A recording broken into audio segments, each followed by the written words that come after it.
खान हे labour court Nanded येथे एक तक्रार दाखल केली MRT UP PUP ॲक्ट कलम 28 शेड्यूल 4 प्रमाणे. त्याचं असं म्हणणं होतं की त्याचे जो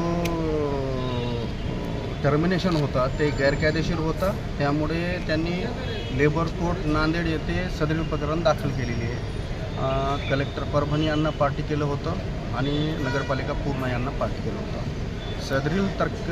सदरील तक्रारीमध्ये मला कलेक्टर आचल गोयल तसेच नगरपालिका पूर्णा यांनी नियुक्ती केली होती सदरील प्रकरण पाहण्यासाठी. त्या संदर्भात आमचा स्पेसिफिक स्टँड होतं त्या प्रकरणामध्ये.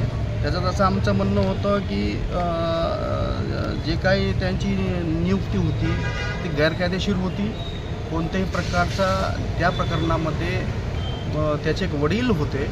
वडील जे आहे हमीद खान यांची नियुक्ती होती. ते क्लास 4 कॅटेगरीमध्ये प्यून म्हणून काम करत होते आणि ते 34 वर्षाची सर्व्हिस असल्याकारणाने 2-3 महिने राहिले होते. त्यांनी एक अर्ज दिलं होतं नगरपालिकामध्ये की त्यांची जागे कंपॅशनेट अपॉइंटमेंटवर अनुकंपामध्ये त्याला नोकरीवर त्याच्या मुलाला घेण्यात यावं अशा म्हणून त्यांनी अर्ज दिला होता. तो सदरील अर्ज कलेक्टर साहेबांनी पूर्णपणे फेटाळण्यात आला होता आणि त्यानंतर तरी पण ते जे आहे ज्या अधिकारीला नियुक्ती करण्याचे अधिकार नसताना एक टॅक्स असेसमेंट ऑफिसर यांनी गैरकायदेशीरप्रमाणे त्याची नियुक्ती केली होती, जो की त्याला महानगरपालिका ॲक्टप्रमाणे त्याला कोणत्याही प्रकारचा नियुक्ती करण्याचा अधिकार नाही.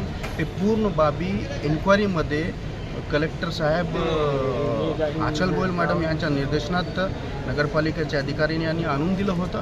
पूर्ण ते पाहून नगरपालिकेचे पूर्ण इन्क्वायरी रिपोर्ट पाहून आचल गोयल मॅडम यांनी त्या हमीद खानचा जो मुलगा होता आसिफ खान यांना टर्मिनेट केलं होतं.